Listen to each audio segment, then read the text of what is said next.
I just felt so terrible about what I said and recognized that I reacted instead of held that space for him to just, share how he was feeling. Welcome to Tune In Bond to Bloom.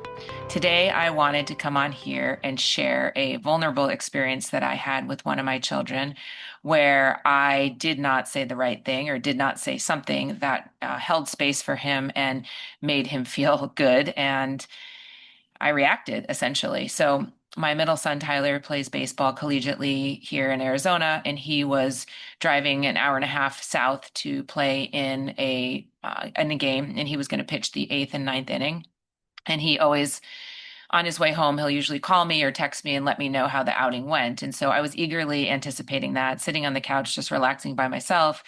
And I get the text from him and he said, well, the first inning did not go well, but the second inning did. And so I was thinking, oh, that's great. He kind of like recovered and he was able to get through it. And I always find that that's like a great thing is when you have some adversity and you like overcome it because pitching is no freaking joke. I mean, it is it is so hard. And I just like admire him every single time he takes the mound with confidence and then recovers when things don't go well because it's inevitable.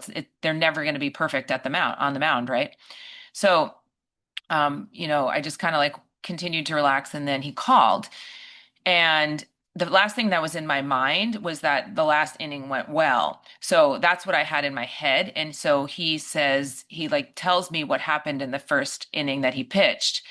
And I was very shocked. And so what I said was, oh my gosh, really?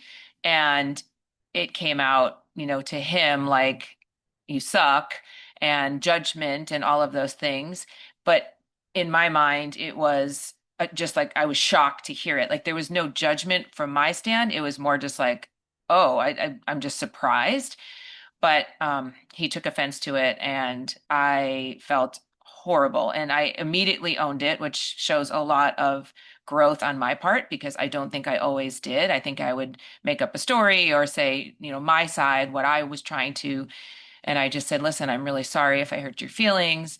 And he is really good at communicating. And so he says to me, I get it. He goes, but I think we should talk tomorrow instead. And so I think, he was hurt.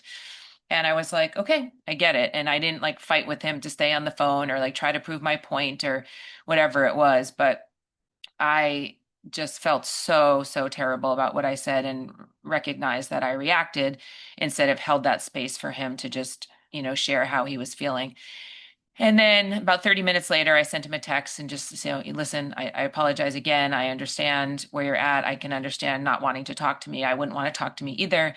And please get home safely. And I love you. And he wrote back and he said, I love you too. And then the next day, neither one of us really hold grudges anymore. We did a lot of that when he was younger with the family dynamics that we had. And I think we've really both learned, and he's really good about not holding that grudge and saying I love you and repairing things. Like, he always has that, like, what if something were to happen the next day? And not to be morbid or have that mortality mindset, but just like you never want to end like that. Like you just want to fix it and get out of your ego. And so I really admire that about him. So the next day we had just like a short text exchange about something else. And then he says to me, I'm sorry about yesterday. I'm sorry I overreacted. And I was like, well, there's probably a little bit of him like wanting that connection with me and like for me to just like sit in it with him. And I instead like tried to fix it or not fix it, but I instead just reacted. And I was like, I understand why you did. And I said, and again, I'm sorry. And that was it. Like it was over. And like next time I saw him, it was, I don't want to say like nothing happened, but essentially it did. And it's not that we're pushing it under the carpet. We actually dealt with it in that moment. So I am not always perfect about this. I get frustrated when people don't hold space for me. And so I need to really continue to sit back and listen and just acknowledge and validate and let that person be heard and keep my mouth closed sometimes. So I just wanted to share that with you. I hope you have a great day and you are learning from this each podcast that comes out. And I would love if you wanted to be a guest on here and wanted to share something about your family experience that you went through. I would absolutely love that.